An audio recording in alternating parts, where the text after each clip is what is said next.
Welcome back. നിങ്ങൾ ഒരു website design ചെയ്യുകയോ അല്ലെങ്കിൽ ഒരു വെബ്സൈറ്റ് ഡെവലപ്പ് ചെയ്യുകയോ ചെയ്യുന്ന സമയത്ത് ഏറ്റവും കൂടുതൽ ശ്രദ്ധിക്കേണ്ട ഒരു കാര്യമാണ് യൂസർ എക്സ്പീരിയൻസ് എന്നുള്ളത്. നമുക്കറിയാം, ആളുകൾ ഒരു ദിവസം എത്രയോ കമ്പനികളുടെ വെബ്സൈറ്റിൽ കയറി ഇറങ്ങുന്നുണ്ട്. അപ്പോൾ നിങ്ങളുടെ വെബ്സൈറ്റിൽ അവർ കയറി നിങ്ങൾ എന്താണ് ആ വെബ്സൈറ്റിലൂടെ ഉദ്ദേശിക്കുന്നത് അത് നടക്കണമെന്നുണ്ടെങ്കിൽ ഈ ആളുകൾക്ക് ആ വെബ്സൈറ്റ് കുറച്ച് അട്രാക്റ്റീവായി തോന്നുകയും കൂടുതൽ നേരം അത് സ്പെൻഡ് ചെയ്യാൻ തോന്നുകയൊക്കെ ചെയ്യണം. അപ്പോൾ നിങ്ങളുടെ വെബ്സൈറ്റ് ഒന്ന് സ്റ്റാൻഡ് ഔട്ട് ചെയ്താൽ മാത്രമേ ഈ ഒരു പറഞ്ഞ സംഭവം നടക്കുള്ളൂ. അതിനുവേണ്ടി ഒരു കുഞ്ഞു ടിപ്പായിട്ടാണ് ഞാൻ വന്നിട്ടുള്ളത്. ഈ വീഡിയോയിൽ കാണുന്നത് പോലെ യൂസറിന്റെ സ്ക്രോളിംഗ് അനുസരിച്ച് നമ്മുടെ വെബ്സൈറ്റ് റെസ്പോൺസീവ് ആണെന്ന് ഇത് കാണാം. യൂസർ താഴോട്ട് സ്ക്രോൾ ചെയ്യുന്ന സമയത്ത് ഈ സ്ട്രോബറീസ് വെള്ളത്തിലോട്ട് വീഴുന്ന ഒരു എഫക്റ്റ് ഉണ്ട്. അതുപോലെ തന്നെ യൂസർ മുകളിലോട്ട് സ്ക്രോൾ ചെയ്യുന്നുണ്ടെങ്കിൽ ആ വീഡിയോ റിവേഴ്സ് ആയിട്ട് പ്ലേ ചെയ്യും. ജസ്റ്റ് ഒരു വീഡിയോ വെച്ചിട്ടാണ് നമ്മൾ ചെയ്തിട്ടുള്ളത്. പക്ഷെ അത് യൂസർ പോയിന്റ് ഓഫ് വ്യൂ നോക്കുന്ന സമയത്ത് ഭയങ്കര എൻഗേജിംഗ് ആയിട്ടുള്ള സംഭവമാണ്. ഈ ഒരു വീഡിയോയിലൂടെ ഈ ഒരു എഫക്റ്റ് എങ്ങനെ ചെയ്യാം എന്നുള്ളതിന്റെ കംപ്ലീറ്റ് എക്സ്പ്ലനേഷനാണ് ഞാൻ ഉദ്ദേശിക്കുന്നത്. ഇത് എങ്ങനെ ചെയ്യാം എന്നുള്ളത് A to Z കാര്യങ്ങൾ നമ്മൾ ഇതിൽ ഡിസ്കസ് ചെയ്യും.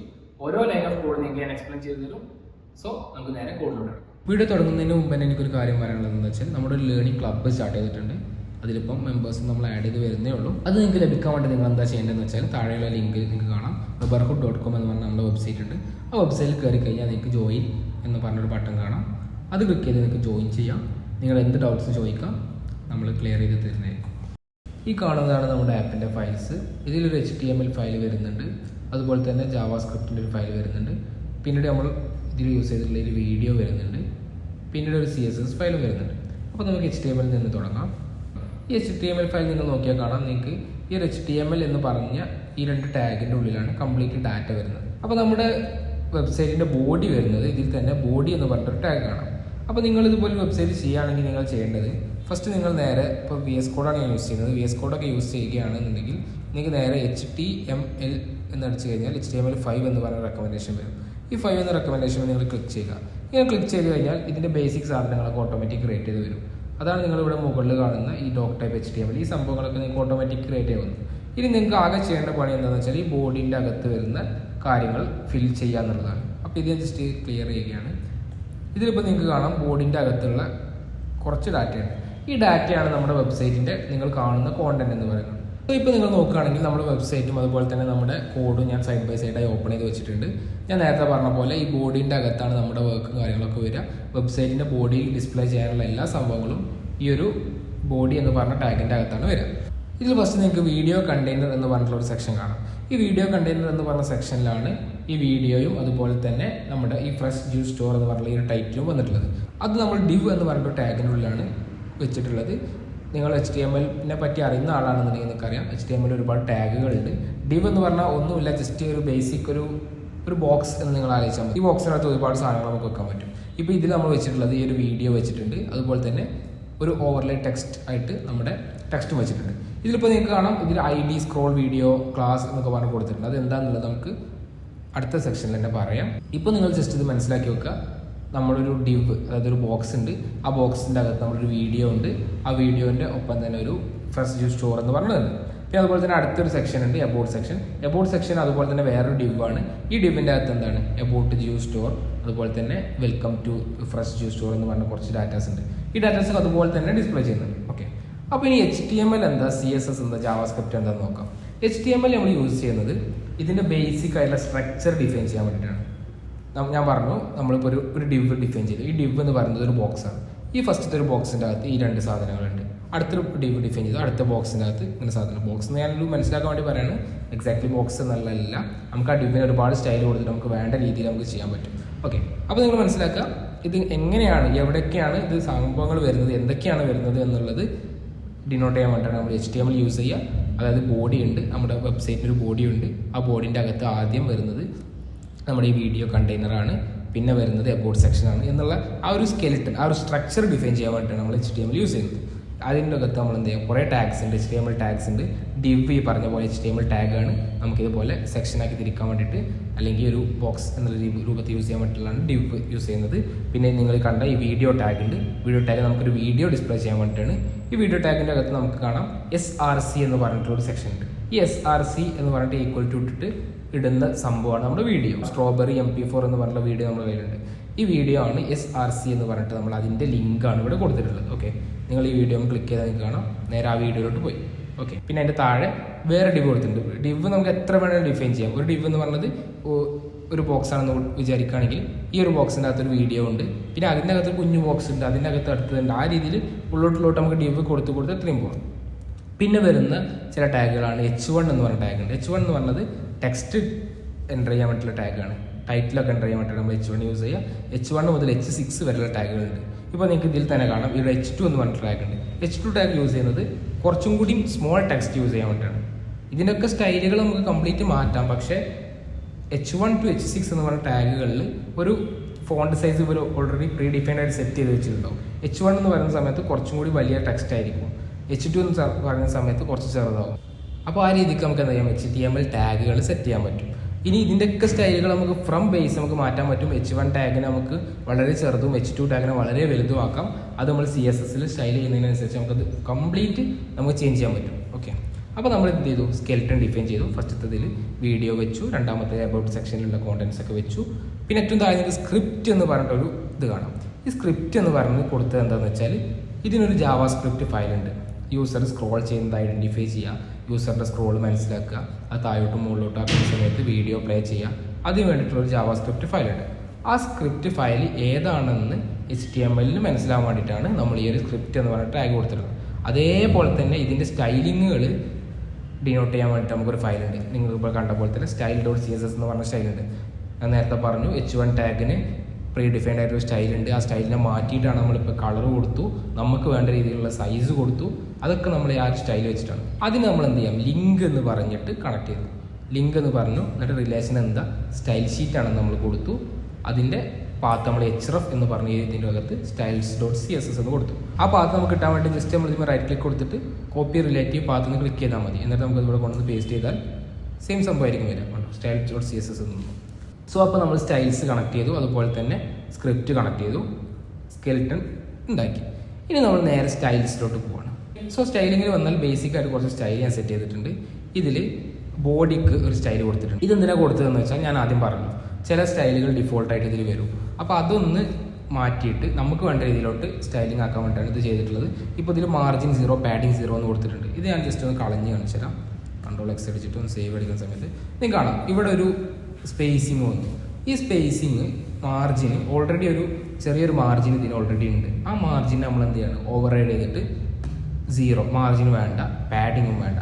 ഒരു എലമെൻറ്റിൻ്റെ മാർജിൻ എന്ന് പറയുന്നത് എന്താണെന്ന് വെച്ചാൽ ഇപ്പോൾ ഇതൊരു എലമെൻ്റായിട്ട് കൺസിഡർ ചെയ്യണം. ഈ ബ്ലാക്ക് സംഭവം നമ്മളൊരു എലമെൻ്റായിട്ട് കൺസിഡർ ചെയ്യുകയാണെങ്കിൽ ഇതിൻ്റെ മാർജിൻ എന്ന് പറയുന്നത് ഇതിൻ്റെ പുറത്തോട്ടുള്ള ഏരിയയാണ്. അപ്പോൾ ഈ ഒരു എലമെൻ്റ് ഒരു സ്ഥലത്ത് കൊണ്ടുപോയി വെക്കുന്ന സമയത്ത് അതിൻ്റെ ഒരു മാർജിൻ ഉണ്ടെന്നുണ്ടെങ്കിൽ അതിൻ്റെ പുറത്തോട്ട് ഈ പറഞ്ഞ മാർജിൻ ഇടും.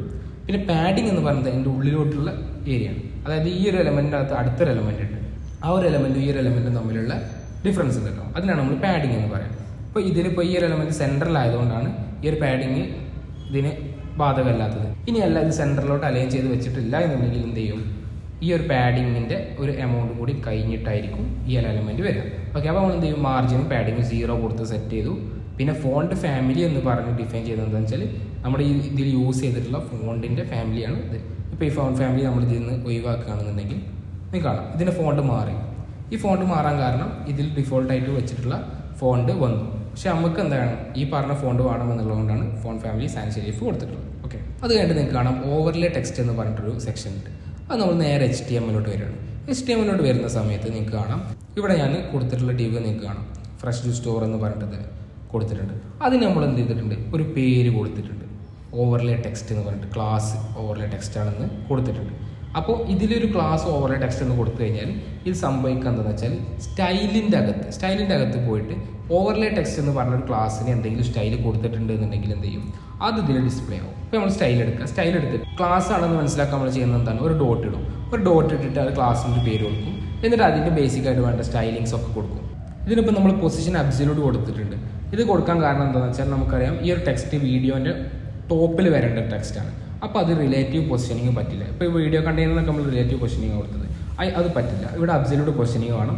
എന്നിട്ട് ടോപ്പിൽ നിന്ന് 50%, ലെഫ്റ്റിൽ നിന്ന് 50% മാറിയിട്ടാണ് ഈ ഒരു ടെക്സ്റ്റ് നിൽക്കേണ്ടത് എന്നുള്ള സ്റ്റൈലിങ് നമ്മൾ കൊടുത്തു. ഓക്കെ, അപ്പോൾ ഇവിടുന്ന് 50%, ഇവിടുന്ന് 50% മാറിയിട്ട് ആകുന്ന സമയത്ത് എന്ത് ചെയ്യും, ഏകദേശം സെൻറ്ററിലായിട്ട് നമ്മുടെ ടെക്സ്റ്റ് വന്നു. അപ്പം ഈ ഒരു ഓവർലേ ടെക്സ്റ്റ് എന്ന് പറഞ്ഞിട്ടുള്ള ഒരു ക്ലാസ് നമ്മളിവിടെ ക്രിയേറ്റ് ചെയ്തു. ഡോട്ട് ഇട്ടിട്ട് എന്ത് കൊടുത്താലും അതൊരു ക്ലാസ് ആയിട്ടാണ് വരിക. അപ്പോൾ അതിൽ ഡോട്ട് വീഡിയോ കണ്ടെയ്നർ അതൊരു ക്ലാസ്സാണ്. ഓക്കെ, ഡോട്ട് ഇട്ട് എന്ത് കൊടുത്താലും ക്ലാസ് ആയിട്ട് വരിക. ഇപ്പോൾ ഓവർലേ ടെക്സ്റ്റ് എന്ന് പറഞ്ഞതുകൊണ്ട് ഇങ്ങനെ ഒരു ക്ലാസ് ക്രിയേറ്റ് ചെയ്തു. ഇനി ആ ക്ലാസ്സിനെയാണ് നമ്മൾ എന്ത് ചെയ്തിട്ടുള്ളത്, ഇവിടെ കൊടുത്തിട്ടുള്ളത്. അപ്പോൾ ഈ ഒരു ഫ്രഷ് ജ്യൂസ് സ്റ്റോർ എന്ന് പറഞ്ഞ സാധനം HTML ക്രിയേറ്റ് ചെയ്യപ്പെടുന്ന സമയത്ത് അതിൻ്റെ സ്റ്റൈലിങ്സ് ഓവർലേ ടെക്സ്റ്റ് എന്ന് പറഞ്ഞ ക്ലാസ്സിനെ നേരെ സ്റ്റൈൽസിൽ പോയിട്ട് എന്ത് ചെയ്യും, ആ ക്ലാസ്സിന് എടുക്കും. ഓക്കെ, അങ്ങനെയാണ് ആ ക്ലാസ്സിന് ഈ സ്റ്റൈല് വരിക. അതുകൂടാതെ നമ്മൾ കുറച്ച് വേറെ കാര്യങ്ങൾ കൊടുത്തിട്ടുണ്ട്. അതെന്തൊക്കെയാണ്? അതിനൊരു കളർ കൊടുത്തിട്ടുണ്ട്, അതിനൊരു ഫോണ്ട് സൈസ് കൊടുത്തിട്ടുണ്ട്, അതിനൊരു ഫോണ്ട് വെയിറ്റ് കൊടുത്തിട്ടുണ്ട്. ഫോണ്ട് വെയിറ്റ് എന്ന് പറഞ്ഞാൽ തിക്നെസ് ആണ്, ബോൾഡായിട്ട് നിൽക്കണം എന്നുള്ളത് നമ്മൾ കൊടുത്തിട്ടുണ്ട്. പിന്നെ ടെക്സ്റ്റ് അലൈൻ കൊടുത്തിട്ടുണ്ട്. ടെക്സ്റ്റ് അലൈൻ സെൻറ്റർ എന്ന് പറഞ്ഞാൽ സെൻറ്ററിലോട്ട് അലൈൻ ചെയ്ത് വെക്കാൻ വേണ്ടി കൊടുക്കുന്ന ഒരു പാരാമീറ്ററാണ് ടെക്സ്റ്റ് അലൈൻ. അത് നമ്മൾ സെൻറ്ററിലോട്ട് കൊടുത്തിട്ടുണ്ട്.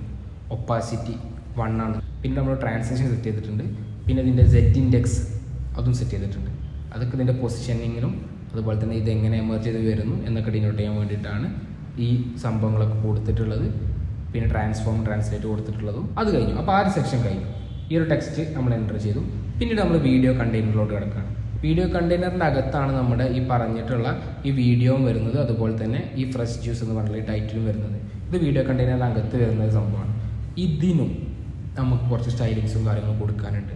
മൊത്തത്തിൽ കുറച്ച് സ്റ്റൈലിങ്ങും കാര്യങ്ങളും കൊടുക്കാനുണ്ട്. അതിൻ്റെ പൊസിഷൻ റിലേറ്റീവ് ആയിരിക്കണം, അതിനൊരു പെർട്ടിക്കുലർ ഹൈറ്റ് ഉണ്ടായിരിക്കണം, അതിനൊരു പെർട്ടിക്കുലർ വിഡ്ത്ത് ഉണ്ടായിരിക്കണം. പിന്നെ ഓവർഫ്ലോ വരുന്ന സമയത്ത് എന്താണ് ചെയ്യേണ്ടത്? ഓവർഫ്ലോ എന്ന് പറഞ്ഞു കഴിഞ്ഞാൽ ഞാൻ പറഞ്ഞു നമ്മൾ ഡിവിൻ്റെ അകത്ത് അടുത്ത ഡിവ് അങ്ങനെ കൊടുത്താൽ പോവാണ് ചെയ്യുക. അപ്പോൾ ഈ അകത്തുള്ള ഡിവ് പുറത്തുള്ള ഡിവിനേക്കാളും വലുതായി കഴിഞ്ഞാൽ എന്ത് ചെയ്യും? അപ്പോൾ നിങ്ങൾ ഒരു വലിയ ബോക്സ് എടുത്തു, ആ വലിയ ബോക്സിൻ്റെ അകത്ത് വേറൊരു ബോക്സ് വെക്കുകയാണ്. അത് ചെറിയ ബോക്സ് ആണെന്നുണ്ടെങ്കിൽ അതിൻ്റെ അകത്ത് കറക്റ്റ് ഫിറ്റ് ചെയ്ത് നിൽക്കും. അത് വലിയ ബോക്സ് ആണെങ്കിൽ എന്ത് സംഭവിക്കും? അത് ഓവർഫ്ലോ. അപ്പോൾ ഏത് രീതിക്കാണ് ഓവർഫ്ലോ കാണിക്കേണ്ടത് എന്നുള്ളതാണ് ഇതിൽ പറഞ്ഞിട്ടുള്ളത്. അപ്പോൾ ഒരു ഡിവ് അതിൻ്റെ പേരിനെക്കാട്ടി വിടുത്ത് കൂടെയൊക്കെ ചെയ്യുകയാണെങ്കിൽ എന്ത് ചെയ്യും?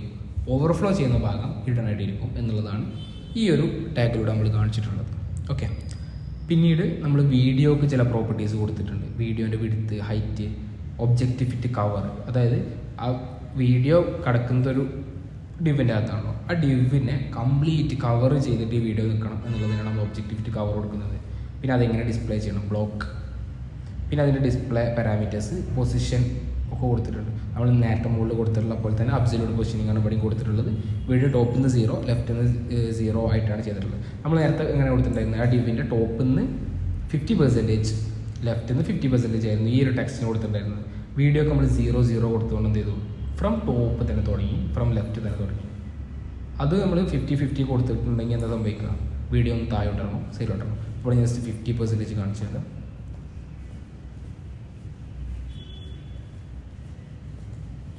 അപ്പോൾ നിങ്ങൾക്ക് കാണാം വീഡിയോ ഒരു 50% താഴോട്ട് ഇറങ്ങി. അതിവിടെ 50% കൊടുത്തുകൊണ്ടാണ്. അപ്പോൾ ഞാൻ കൺട്രോൾ സെറ്റ് അടിച്ച് കളിയാണ് കമൻറ്റസ്. ഓക്കെ, ഇപ്പോൾ വീഡിയോ ഫ്രം സ്റ്റാർട്ടിങ് തുടങ്ങി. പിന്നീട് വരുന്നത് എബോട്ട് സെക്ഷനാണ്. എബോട്ട് സെക്ഷൻ നമുക്ക് ഇതിൽ നമ്മുടെ വീഡിയോൻ്റെ ഭാഗമായിട്ട് കാര്യമായിട്ട് നമ്മൾ നോക്കേണ്ടതില്ല. എന്നിരുന്നാലും ഞാൻ പറഞ്ഞുതരാണ്. എബോട്ട് സെക്ഷൻ്റെ ബാക്ക്ഗ്രൗണ്ട് കളർ, അതിലുള്ള ഓരോ സെക്ഷൻസ്. ഇപ്പോൾ H1 ഞാൻ നേരത്തെ പറഞ്ഞിട്ടുണ്ടായിരുന്നു. H1 ടാഗിന് നമുക്ക് കളർ കൊടുക്കാം, നമുക്ക് അതിൻ്റെ സൈസ് മാറ്റാം എന്നൊക്കെ പറഞ്ഞിട്ടുണ്ടായിരുന്നു. ഇവർ ഓൾറെഡി ഒരു കളറും ഒരു സൈസൊക്കെ ഇവർ പ്രീഡിഫൈൻഡ് തരുന്നുണ്ട്. H1 ടാഗിന് ഒരു ഫോണ്ട് സൈസൊക്കെ ഉണ്ട്. അതൊക്കെ നമുക്ക് മാറ്റാൻ പറ്റും. അതിന് വേണ്ടിയാണ് നമ്മൾ ഇങ്ങനെ യൂസ് ചെയ്തിട്ടുള്ളത്. പിന്നെ ഇവിടെ നിങ്ങൾക്ക് നേരത്തെ ക്ലാസ് കൊടുത്തതിൽ നിന്ന് വ്യത്യസ്തമായിട്ട് ഇവിടെ നിങ്ങൾക്ക് കാണാം എബൌട്ട് സെക്ഷൻ എന്ന് പറഞ്ഞ ഒരു സംഭവം കൊടുത്തിട്ടുണ്ട്. പിന്നെ എബൌട്ട് സെക്ഷൻ സ്പേസ് പിന്നീട് H1 എന്ന് പറഞ്ഞ് കൊടുത്തിട്ടുണ്ട്. ഇതെന്താ ഡിനോട്ട് ചെയ്യുന്നതെന്ന് വെച്ചാൽ എബൌട്ട് സെക്ഷൻ എന്ന് പറഞ്ഞ സംഭവത്തിൻ്റെ അകത്ത് വരുന്ന H1സിനൊക്കെ ഈ സ്റ്റൈലിങ് ബാധകമാണെന്ന് അറിയിക്കാൻ വേണ്ടിയാണ് നമ്മൾ ഇങ്ങനെ ചെയ്യുന്നത്. ഓക്കെ, H1ന് ഒരു ക്ലാസ് കൊടുക്കുന്നതിന് പകരം എബൌട്ട് സെക്ഷനുള്ളിൽ എപ്പോൾ H1 വന്നാലും ഈ പറയപ്പെട്ട സ്റ്റൈലിങ് കൊടുക്കുക, ഈ കളർ കൊടുക്കുക. ഓക്കെ, അപ്പോൾ എബൌട്ട് സെക്ഷൻ്റെ പുറത്തൊരു H1 വന്നാൽ ഈ സ്റ്റൈലിങ് ബാധകമല്ല എന്ന് ആണ് അതിൻ്റെ അർത്ഥം. ഓക്കെ, അപ്പോൾ ഇവിടെ നമ്മൾ H1 കൊടുത്തു കഴിഞ്ഞാൽ ഈ പറഞ്ഞ ആ H1ൻ്റെ സ്റ്റൈലിങ് ഒന്നും എടുക്കില്ല. കാരണം എബൌട്ട് സെക്ഷൻ എന്ന് പറഞ്ഞത് ഈ ഡിവാണ്. ഇത് ഇവിടെ നിന്ന് തുടങ്ങിയിട്ട് ഇവിടെ അവസാനിക്കുന്ന സംഭവമാണ്. ഓക്കെ, അപ്പോൾ അങ്ങനെയാണ് അത് വരുന്നത്. അങ്ങനെ എബൌട്ട് സെക്ഷൻ്റെ അകത്ത് P എന്ന് പറഞ്ഞത് പാരഗ്രാഫ് കൊടുക്കാൻ വേണ്ടിയാണ്. അപ്പോൾ ഈ ഒരു പാരഗ്രാഫിൻ്റെ സ്റ്റൈലിങ്ങും കാര്യങ്ങളാണ് ഈ Pൻ്റെ അകത്ത് കൊടുത്തിട്ടുള്ളത്. എബൌട്ട് സെക്ഷൻ്റെ അകത്ത് വരുന്ന Pക്കിൻ്റെ സ്റ്റൈലിങ് കൊടുക്കുക, എബൌട്ട് സെക്ഷൻ്റെ അകത്ത് വരുന്ന H2ക്കിൻ്റെ സ്റ്റൈൽ കൊടുക്കുക. നിങ്ങൾക്ക് കാണാം H2ൻ്റെ ഒക്കെ കളറൊക്കെ ഇവിടെ മാറ്റിയിട്ടുണ്ട്. H2ൻ്റെ കളർ സൈസൊക്കെ ഇവിടെ മാറ്റിയിട്ടുണ്ട്. ഓക്കെ, അതാണ് സംഭവം. അപ്പോൾ നമ്മൾ സ്റ്റൈൽസ് കവർ ചെയ്തു. ഇനി നമുക്ക് സ്ക്രിപ്റ്റിലോട്ട് കിടക്കാം. ഈ സ്ക്രിപ്റ്റാണ് യൂസറിൻ്റെ സ്ക്രോളിങ് ഡിറ്റക്ട് ചെയ്തിട്ട് ഈ ഒരു സ്ക്രോളിങ് ചെയ്ത ഡയറക്ഷനിലാണ് എങ്ങനെയാണ് സ്ക്രോളിങ്, അപ്പോൾ വീഡിയോ എങ്ങനെയാണ് പ്ലേ ചെയ്യേണ്ടത്, ഇങ്ങനത്തെ ആക്ഷൻസ് ചെയ്യുക. അതിനാണ് നമ്മൾ സ്ക്രിപ്റ്റ് യൂസ് ചെയ്യുന്നത്. ഞാൻ നേരത്തെ പറഞ്ഞിട്ടുണ്ടായിരുന്നു HTML എന്ന് പറഞ്ഞാൽ അതിൻ്റെ സ്കെലറ്റൺ കൊടുക്കാൻ വേണ്ടിയിട്ടാണ്, CSS എന്ന് പറഞ്ഞാൽ അതിൻ്റെ സ്റ്റൈലിങ് കൊടുക്കാൻ വേണ്ടിയിട്ടാണ്, അതുപോലെ തന്നെ JS എന്ന് പറഞ്ഞത് അല്ലെങ്കിൽ ജാവാസ്ക്രിപ്റ്റ് നമ്മൾ യൂസ് ചെയ്യുന്നത് അതിന് ആക്ഷൻ കൊടുക്കാൻ വേണ്ടിയിട്ടാണ്. നിങ്ങളിപ്പോൾ ഒരു മനുഷ്യൻ്റെ കേസായി ചിന്തിക്കുകയാണെന്നുണ്ടെങ്കിൽ നിങ്ങൾ മനുഷ്യൻ്റെ സ്കെലറ്റൺ, നമ്മുടെ ബോൺസ് സംഭവങ്ങളൊക്കെ നമുക്ക് HTML ആയിട്ട് യൂസ് ചെയ്യാം. HTML ആണ് നമ്മുടെ കൈയും കാലും ഒക്കെ ഈ ഒരു പൊസിഷനിലാണ്, ഈ ഒരു ഷേപ്പിലാണ്, ഇവിടെ ഇങ്ങനെയൊക്കെയാണ് കാര്യങ്ങൾ എന്നുള്ളത് നമുക്ക് എന്ത് ചെയ്യാം, ബോണായിട്ട് കൺസിഡർ ചെയ്യാം. പിന്നെ അതിൻ്റെ മേലെ വരുന്ന നമ്മുടെ ഫ്ലഷ്, നമ്മുടെ സ്കിന്ന്, ഇതൊക്കെ CSS ആണ്. ഓക്കെ, നമ്മുടെ കൈയിൻ്റെ ഭാഗത്ത് കുറച്ച് ഫ്ലഷ് മതി, കുറച്ച് സ്കിന്ന് ഈ രീതിക്കാണ് വേണ്ടത് എന്നുള്ളതൊക്കെ നമുക്ക് CSS ആയിട്ട് കൺസിഡർ ചെയ്യാം. പിന്നെ നമ്മൾ നടക്കുക, ഓടുക, ചാടുക, ഈ പറഞ്ഞ നമ്മൾ ചെയ്യുന്ന പ്രോസസ്സൊക്കെ എങ്ങനെയൊക്കെ വരുമ്പോൾ എന്തൊക്കെയാണ് ചെയ്യേണ്ടത്. നമ്മൾ പെട്ടെന്നൊരു ഇൻസിഡൻറ്റ് വരുമ്പോൾ നമ്മൾ ഷോക്ക് ആവാറുണ്ട്. അപ്പോൾ ഇങ്ങനൊരു സംഭവം വരുന്ന സമയത്ത് ഷോക്ക് ആവണം എന്നുള്ള നമ്മുടെ ബോഡീനെ കോഡ് ചെയ്യണമെന്ന്, അതിനാണ് വേണ്ടിയാണ് നമ്മൾ ജാവാസ്ക്രിപ്റ്റ് യൂസ് ചെയ്യുക. നിങ്ങൾക്ക് മനസ്സിലാവാൻ വേണ്ടിയാണ് ഞാൻ ഈ ഒരു എക്സാമ്പിൾ വെച്ചിട്ട് പറഞ്ഞിട്ടുള്ളത്. അപ്പോൾ അങ്ങനെയാണ് ഇതിന് സംഭവം വരുന്നത്. സോ ഇനി നമുക്ക് JS-ലോട്ട് കിടക്കാം. JS-ൽ നമ്മൾ ഫസ്റ്റ് എന്താ ചെയ്യുന്നതെന്ന് വെച്ചാൽ ഗെറ്റ് എലമെൻറ്റ് ബൈ ID എന്ന് പറഞ്ഞിട്ടുള്ള ഈ ഒരു സംഭവം നിങ്ങൾ ഓർത്ത് വെക്കുക. ഓക്കെ, document.getElementById എന്ന് പറഞ്ഞാൽ നമ്മൾ ഇതിൽ ഡിഫൈൻ ചെയ്ത് വെച്ചിട്ടുള്ള IDs എന്ന് പറഞ്ഞ ടാഗ് ഉണ്ട്. ഞാൻ നിങ്ങളോട് പറഞ്ഞിട്ടുണ്ടായിരുന്നു ക്ലാസ് എന്ന് പറഞ്ഞിട്ട് നമ്മൾ ഇതിൽ സെറ്റ് ചെയ്ത് വെക്കുന്ന ഒരു സംഭവം ഉണ്ടെന്ന് പറഞ്ഞു. അതുപോലെ തന്നെ ഇമ്പോർട്ടൻ്റ് ആയിട്ടുള്ള വേറെ സംഭവമാണ് ID. നമ്മൾ ഓരോ എലമെൻറ്റിനെയും ട്രാക്ക് ചെയ്യാൻ വേണ്ടി നമുക്ക് എന്ത് ചെയ്യാൻ പറ്റും, അതിനൊരു ID സെറ്റ് ചെയ്യാൻ പറ്റും. ഇപ്പോൾ ഒരു ID സ്ക്രോൾ വീഡിയോ എന്ന് പറഞ്ഞിട്ട് ID നമ്മൾ എന്ത് ചെയ്തു, ഈ വീഡിയോക്ക് സെറ്റ് ചെയ്തു. അപ്പോൾ നമുക്ക് ഈ വീഡിയോൻ്റെ ഈ ഒരു പെർട്ടിക്കുലർ സെക്ഷൻ കിട്ടാൻ വേണ്ടി നമ്മൾ ഈ ഒരു സ്ക്രോൾ വീഡിയോ എന്ന് പറഞ്ഞ നെയിം യൂസ് ചെയ്ത് നമുക്ക് ഈ ഒരു പെർട്ടിക്കുലർ സെക്ഷൻ കിട്ടും. ഓക്കെ, അപ്പോൾ നമ്മൾ എന്ത് ചെയ്യാണ്, document.getElementById എന്ന് പറഞ്ഞ സ്ക്രോൾ വീഡിയോ എന്ന് വിളിച്ചു. സ്ക്രോൾ വീഡിയോ എന്ന് വിളിച്ച സമയത്ത് എന്ത് ചെയ്തു, നമുക്ക് ഈ ഒരു വീഡിയോൻ്റെ സെക്ഷൻ കിട്ടി. അതിന് നമ്മൾ എന്ത് ചെയ്തു, ഒരു വീഡിയോ എന്ന് പറഞ്ഞിട്ടൊരു വേരിയബിൾ ഉണ്ടാക്കി സ്റ്റോർ ചെയ്ത് വെച്ചു. വേരിയബിൾ എന്ന് പറഞ്ഞാൽ നമുക്ക് ഡാറ്റാസ് ഒക്കെ എടുത്ത് വെക്കാൻ വേണ്ടിയിട്ട് ഉണ്ടാക്കുന്ന ഒരു സംഭവത്തിന് നമ്മൾ പറയുന്ന പേരാണ് വേരിയബിൾ. ഈ വേരിയബിളോട്ട് എന്ത് ചെയ്തു, ആ ഒരു ഡാറ്റ നമ്മൾ എടുത്ത് വെച്ചു. അതേപോലെ തന്നെ നമ്മൾ എന്ത് ചെയ്തിട്ടുണ്ട്, document.querySelector എന്ന് പറഞ്ഞിട്ട് ഈ ഓവർലേ ടെക്സ്റ്റ്, ഈ ഫ്രഷ് ജ്യൂസ് എന്ന് പറഞ്ഞിട്ട് ഈ ഒരു ടെക്സ്റ്റിനെയും നമ്മൾ അതുപോലെ തന്നെ വേറൊരു ഇതിലോട്ട് എടുത്ത് വെക്കുന്നുണ്ട്. ഇനി അടുത്തത് വീഡിയോ പോസ് എന്ന് പറഞ്ഞൊരു സെക്ഷൻ കാണുന്നുണ്ട്. ഇതെന്താണെന്ന് വെച്ചാൽ ഇനീഷ്യലി വീഡിയോ പ്ലേ ചെയ്യേണ്ട, കാരണം നമ്മൾ വെബ്സൈറ്റിലോട്ട് കയറുന്ന സമയത്ത് ഇപ്പോൾ നിങ്ങൾ ഈ കാണുന്ന പോലെ കണ്ടാൽ മതി. യൂസർ സ്ക്രോൾ ചെയ്യുന്ന സമയത്ത് മാത്രം വീഡിയോ പ്ലേ ചെയ്താൽ മതി. അപ്പോൾ ഇനീഷ്യലി നമ്മൾ എന്ത് ചെയ്തു, വീഡിയോ പിന്നെ പോസ് ചെയ്ത് വെച്ചു. പിന്നീട് നമ്മൾ എന്ത് ചെയ്യുന്നുണ്ട്, നമുക്ക് യൂസർ സ്ക്രോൾ ചെയ്യുന്ന സമയത്ത് എന്ത് ചെയ്യണം, നമ്മൾ ഉദ്ദേശിച്ച രീതിയിൽ കാര്യങ്ങൾ നടക്കണം. അതിന് വേണ്ടി നമ്മൾ എന്ത് ചെയ്യണം, സ്ക്രോൾ ചെയ്യുന്നതിൻ്റെ ആ ഒരു ഇവൻറ്റ്, സ്ക്രോൾ ചെയ്യുന്ന ആ ഒരു ഇവൻറ്റ് നമുക്ക് എന്ത് ചെയ്യണം, കിട്ടണം. അതിന് വേണ്ടിയാണ് നമ്മൾ എന്ത് ചെയ്യുന്നത്, ആഡ് ഈവൻറ്റ് ലിസണർ എന്ന് പറഞ്ഞിട്ടുള്ള ഈ ഒരു സംഭവം യൂസ് ചെയ്യുന്നത്. വിൻഡോയുടെ ആഡ് ഈവൻറ്റ് ലിസണർ എന്ന് പറഞ്ഞിട്ട് നമ്മൾ എന്ത് ചെയ്യുന്നു, സ്ക്രോൾ പാസ് ചെയ്തു. അപ്പോൾ നമുക്ക് യൂസർ സ്ക്രോൾ ചെയ്യുന്ന സമയത്ത്, ഓരോ സമയത്ത് യൂസർ സ്ക്രോൾ ചെയ്യുന്ന സമയത്ത് എന്താ സംഭവിക്കേണ്ടത് എന്നുള്ളത് നമുക്ക് ഇതിൽ ഡിഫൈൻ ചെയ്യാൻ പറ്റും. അപ്പോൾ നമ്മൾ ആദ്യം എന്ത് ചെയ്തു, സ്ക്രോൾ പൊസിഷൻ കാൽക്കുലേറ്റ് ചെയ്തു. എവിടെയാണ് സ്ക്രോൾ ചെയ്ത് എത്തിയിട്ടുള്ളത് എന്ന് കാൽക്കുലേറ്റ് ചെയ്യാൻ വേണ്ടിയാണ് നമ്മളിത് യൂസ് ചെയ്തിട്ടുള്ളത്. സ്ക്രോൾ പൊസിഷൻ കാൽക്കുലേറ്റ് ചെയ്തു. എന്നിട്ട് എന്ത് ചെയ്യണം, സ്ക്രോൾ ഹൈറ്റ്, മാക്സിമം എത്ര വരെ സ്ക്രോൾ ചെയ്യാൻ പറ്റും എന്നുള്ളത് നമ്മൾ കാൽക്കുലേറ്റ് ചെയ്യുന്നുണ്ട്. അതിന് വേണ്ടിയാണ് നമ്മൾ ഈ ഒരു ഇക്വേഷൻ യൂസ് ചെയ്തിട്ടുള്ളത്. സ്ക്രോൾ ഹൈറ്റ് നമ്മൾ ഓൾറെഡി കാൽക്കുലേറ്റ് ചെയ്ത് വെച്ചിട്ടുണ്ട്. പിന്നെ വിൻഡോ.ഇന്നർ ഹൈറ്റ് എന്ന് പറഞ്ഞിട്ടുള്ള ഈ ഒരു കീ അതിൽ നിന്ന് കുറച്ച് കഴിഞ്ഞാൽ എന്ത് ചെയ്യാൻ പറ്റും, എത്ര നമുക്ക് സ്ക്രോൾ ചെയ്യാൻ പറ്റും എന്നുള്ളത് നമുക്ക് കിട്ടും. എന്നിട്ട് നമ്മൾ എന്ത് ചെയ്യണം, സ്ക്രോൾ ഫ്രാക്ഷൻ എന്ന് പറഞ്ഞിട്ടുള്ള ഒരു സംഭവം ഉണ്ടാക്കുകയാണ്. ഈ ഒരു ഫ്രാക്ഷൻ ചെയ്യുന്നത് എന്താണെന്ന് വെച്ചാൽ സ്ക്രോൾ ടോപ്പ് നമ്മൾ നേരത്തെ കളക്ട് ചെയ്ത് വെച്ചിട്ടുള്ള എവിടെയാണ് സ്ക്രോൾ ചെയ്ത് വെച്ചിട്ടുള്ളത് എന്നുള്ളത് എടുത്തിട്ട് അതിൽ നിന്ന് സ്ക്രോൾ ഹൈറ്റിനെ ഡിവൈഡ് ചെയ്യുകയാണ്. സ്ക്രോൾ ഹൈറ്റിനെ ഡിവൈഡ് ചെയ്യുന്ന സമയത്ത് എന്ത് ചെയ്യും, നമുക്ക് ഈ ഒരു ഫ്രാക്ഷൻ കിട്ടും. ഇവിടെ നിങ്ങൾക്ക് കാണാം വീഡിയോയിലോട്ട് കറണ്ട് ടൈം എന്ന് പറഞ്ഞൊരു കീയിലോട്ട് നമ്മൾ എന്ത് ചെയ്യുന്നുണ്ട്, സ്ക്രോൾ ഫ്രാക്ഷനെയും വീഡിയോ ഡ്യൂറേഷനെയും മൾട്ടിപ്ലൈ ചെയ്തിട്ട് അതിലോട്ട് അസൈൻ ചെയ്ത് വെക്കുന്നുണ്ട്. അസൈൻ ചെയ്യാന്ന് പറഞ്ഞാൽ അതിലോട്ട് ആ വാല്യൂവിന് വെക്കുന്നുണ്ട്. അപ്പോൾ നമ്മൾ താഴോട്ട് സ്ക്രോൾ ചെയ്യുന്ന സമയത്ത് എന്ത് ചെയ്യും, നമ്മളെ സ്ക്രോൾ പൊസിഷൻ ആദ്യം ഇവരെ ഇതിൽ കാൽക്കുലേറ്റ് ചെയ്യും. മാക്സിമം സ്ക്രോളബിൾ ഹൈറ്റ് പിന്നീട് ഇനി എത്ര സ്ക്രോൾ ചെയ്യാൻ പറ്റും എന്നുള്ളത് കാൽക്കുലേറ്റ് ചെയ്യും. എന്നിട്ട് സ്ക്രോൾ ഫ്രാക്ഷൻ ഡിറൈവ് ചെയ്യും. അത് ഡിവൈഡ് ചെയ്തിട്ട് സ്ക്രോൾ ഫ്രാക്ഷൻ ഡിറൈവ് ചെയ്യും. ആ ഡിറൈവ് ചെയ്ത് കിട്ടുന്ന ഒരു ടൈം ഫ്രെയിം ഉണ്ടാവും. ടൈം ഫ്രെയിമും അതുപോലെ തന്നെ വീഡിയോൻ്റെ ഡ്യൂറേഷനും പാടെ മൾട്ടിപ്ലൈ ചെയ്തിട്ട് എന്ത് ചെയ്യും, ഇപ്പോൾ എവിടെ വരെയാണ് വീഡിയോ പ്ലേ ചെയ്തെത്തിയിട്ടുള്ളത് എന്നുള്ളത് ആ ഒരു ഇതിലോട്ട് അസൈൻ ചെയ്യുന്നത്. അപ്പോൾ ചെറുതായിട്ടൊന്ന് സ്ലൈഡ് ചെയ്യുന്ന സമയത്ത് എന്ത് ചെയ്തു, ഈ വീഡിയോയുടെ ഈ ഒരു പാർട്ടാണ് ഈ സമയത്തോടെ എത്തേണ്ടത്, അതിലോട്ട് കൊടുത്തു. അപ്പോൾ ആ വീഡിയോ അവിടെ പ്ലേ ആയി. ഇത് തൊട്ട് താഴോട്ടാക്കുമ്പോൾ എന്ത് ചെയ്യും, ആ ഒരു വാല്യൂസ് മാറി. അപ്പം എന്ത് ചെയ്യും, വീഡിയോനെ വീണ്ടും അപ്ഡേറ്റ് ചെയ്ത് അപ്പോൾ നമുക്ക് വീഡിയോനെ ഇങ്ങനെ ഫ്രെയിം ബൈ ഫ്രെയിം അപ്ഡേറ്റ് ചെയ്യണം. പക്ഷെ നമുക്ക് വീഡിയോ ഒരു സ്മൂത്തായിട്ട് ഫ്ലോ ചെയ്യുന്ന പോലെ തോന്നും. പിന്നീട് അതിൻ്റെ താഴെ കുറച്ച് കോഡുകളുണ്ട്. ഇത് നിങ്ങൾ മൈൻഡ് ആക്കണമെന്നില്ല, കാരണം ഇത് നമ്മൾ ഈ ഒരു ഓവർലെ ടെക്സ്റ്റിന് വേണ്ടിയിട്ട് കൊടുത്തിട്ടുള്ളതാണ്. ഇതിൻ്റെ മുകളിൽ വരുന്ന ഫ്രഷ് ജ്യൂസ് പറഞ്ഞാൽ ഇതിന് വേണ്ടിയിട്ട് കൊടുത്തിട്ടുള്ളതാണ്. ഇതിപ്പോൾ നിങ്ങൾ അത്ര അറിയാവേണ്ട ആവശ്യമില്ല, കാരണം നിങ്ങൾക്ക് ഈ ടെക്സ്റ്റ് ഒരു പക്ഷേ നിങ്ങൾക്ക് വേണ്ടി വരില്ല. അപ്പോൾ നിങ്ങൾ എന്ത് ചെയ്യുക, ഈ ഒരു കാര്യങ്ങൾ മാക്സിമം മനസ്സിലാക്കി വെക്കുക. നിങ്ങൾ ഇത് വെച്ചിട്ടാണ് നമ്മൾ ഈ ഒരു വീഡിയോൻ്റെ കംപ്ലീറ്റ് കാര്യങ്ങൾ നമ്മൾ വർക്ക് ചെയ്തിട്ടുള്ളത്. അപ്പോൾ ഈ വീഡിയോൻ്റെ കംപ്ലീറ്റ് കോഡ് എന്ത് ചെയ്യുക, ഞാൻ ഗിറ്റാപ്പിലോട്ട് പുഷ് ചെയ്തിട്ടുണ്ട്. നിങ്ങൾക്ക് വീഡിയോ എടുത്ത് നോക്കാം. ഏതെങ്കിലും പാർട്ട് നിങ്ങൾക്ക് സംശയം ഉണ്ടെന്നുണ്ടെങ്കിൽ എന്ത് ചെയ്യാം, നമ്മുടെ വെബ്സൈറ്റ് ഉണ്ട്.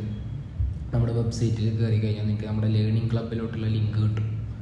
നമ്മുടെ വെബ്സൈറ്റിൻ്റെ ലിങ്ക് ഞാൻ താഴെ ഈ വീഡിയോൻ്റെ തന്നെ താഴെ നിങ്ങൾക്ക് കാണാൻ പറ്റുന്നുണ്ട്. ആ വെബ്സൈറ്റിലോട്ട് കയറിയിട്ട് weberhood.com എന്ന് പറഞ്ഞ വെബ്സൈറ്റിലോട്ട് കയറിയിട്ട് നമ്മളെ ലേണിംഗ് ക്ലബിലോട്ട് നിങ്ങൾക്ക് കയറാൻ പറ്റും. അതിൽ നിങ്ങൾക്ക് നിങ്ങളുടെ ഡൗട്ട്സും കാര്യങ്ങളൊക്കെ ചോദിക്കാൻ പറ്റും. സോ വീഡിയോ നിങ്ങൾക്ക് ഇഷ്ടപ്പെടുന്നുണ്ടാവുമെന്ന് വിചാരിക്കുന്നു. ഇതുപോലത്തെ ട്യൂട്ടോറിയൽസ് ഇനിയും ലഭിക്കാൻ വേണ്ടിയിട്ട് ചാനൽ സബ്സ്ക്രൈബ് ചെയ്യുക, ബെല്ലൈക്കൻ ക്ലിക്ക് ചെയ്യുക, പിന്നെ വീഡിയോ ഇഷ്ടപ്പെടുന്നെങ്കിൽ ലൈക്ക് ചെയ്യുക. ഇതുപോലത്തെ ട്യൂട്ടോറിയൽസ് ഇനിയും വേണമെന്നുണ്ടെങ്കിൽ നിങ്ങൾ കമന്റിൽ മെൻഷൻ ചെയ്യുക. നിങ്ങൾക്ക് എന്തെങ്കിലും സ്പെസിഫിക് ഐഡിയാസ് ഇംപ്ലിമെന്റ് ചെയ്യണമെന്നുണ്ടെങ്കിൽ അതും നിങ്ങൾക്ക് മെൻഷൻ ചെയ്യാം. അടുത്ത ട്യൂട്ടോറിയൽസിലൊക്കെ നമുക്കത് ഡിസ്കസ് ചെയ്യാവുന്നതാണ്. സോ അടുത്ത വീഡിയോ വീണ്ടും കാണാം.